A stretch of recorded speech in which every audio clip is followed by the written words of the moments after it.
everyone. Welcome to day 27 of my 30-day affirmation challenge. Today's affirmation is, I am an active participant in my happiness. This affirmation to me is important because it um, reminds you that you are the one that can create your happiness. You don't need to look for um, someone else to make you happy. You don't need to look for material things to make you happy. I think happiness starts within yourself. And I have a saying. I do phrases for myself every year, and this year, one of my phrases was finding my happiness. Um, the last few years I've been, dealing with some things or whatever. Um, and I felt like my happiness was just slipping away. Like I'm not happy. I'm not happy with a lot of things going on. And so what can I do to change that? Being an active participant in my happiness, I have to look at myself and assess what is going on with me and things that I can do to change the direction that I've been going in. I'm definitely not a person to blame other people or different outside sources for what's going on with me, or if I'm struggling with something. I'm one to look at myself first. Type that's my personality. Like what am I doing? Like what do I need to change? Like how could I have done that better type thing?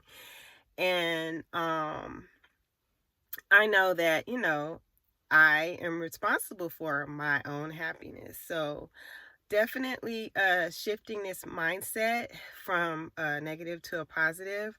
That's the whole goal for this affirmation. And it's a 30-day affirmation challenge, but this is a journey. This is not something that's going to be like all of my problems and things are going to be fixed in 30 days. No, this is me creating tools that I can use as I'm going through this life's journey. And I remember when I was going through my last pregnancy, that ended in a stillbirth. When I was going through um the time when we were just getting the diagnosis that it was going to be a terminal pregnancy, that the baby was more than likely not going to survive, and if she did survive, she was going to be severely disabled. And we're talking about not being able to breathe on her own. She needed, heart surgery and things, and it was going to be a lot. Milestones weren't going to be met type situation. It was just going to be a lot. Trisomy 18, or Edwards syndrome, if you look up some of the things that those kids go through, it's devastating. It's a devastating diagnosis. But I continued with the pregnancy, and in that, I found myself in the beginning, after we got the diagnosis, that I would be sad every day. I was mourning a death that hadn't occurred yet. And I didn't realize with continuing with a pregnancy like that, how much that will affect my mental health. That came like later, and I'm just like, you cannot be crying every day over a death that hadn't happened yet. Like, you have to find something good about this pregnancy. You have to continue this pregnancy and celebrate where you're at right now. Like, that was a part of me finding my happiness, because crying every day, no, it's just affecting my mental health. Like, yeah. So just I created a little pockets of happiness. I definitely set a lot of boundaries. I did not tell too many people about what was going on with my pregnancy. After a while, I hid it as much as I could at work. Until I just got so big that I couldn't hide it anymore. So I did tell my coworkers that I was working with closely. I've known these people for years, but I told them because I was gonna be crying or throwing up, and I needed them to know, like, what was going on. But other than that, I didn't tell like a lot of people what was going on, or that I was even pregnant. So I didn't get to do the normal sharing things that you would normally do when you're expecting a baby.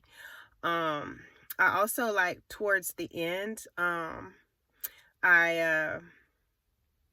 had to, like, prepare, like, some self-care routines for me after I delivered the baby. um just something different than I was normally doing as far as self-care is concerned, because I wanted to create, like, new experiences. So new scents. I had like, I guess it's kind of like aromatherapy or whatever, but I had a whole plan um for that, because I was going to need to do something in order to take the place of not taking care of a baby, not bringing baby home. And I wanted to make sure the self-care was on the top of the list, because I was worried about postpartum depression and mourning and all of those things. So I came up with a little self-care plan that was a new routine for me for after I delivered. So yeah, definitely being an active participant. Those are some examples. They don't have to be that extreme. But this this affirmation just reminded me of that time. And I'm definitely doing those things today. I'm definitely creating a space of a bubble of happiness for me. And yeah, these affirmations overall has definitely changed my perspective about things. And yeah, I'm really happy that I'm doing this. And I really appreciate you guys for watching. Thank you very much. And let me know down in the comments if you're doing affirmations, if and how they're working for you. And I will see y'all in the next one. Okay, bye.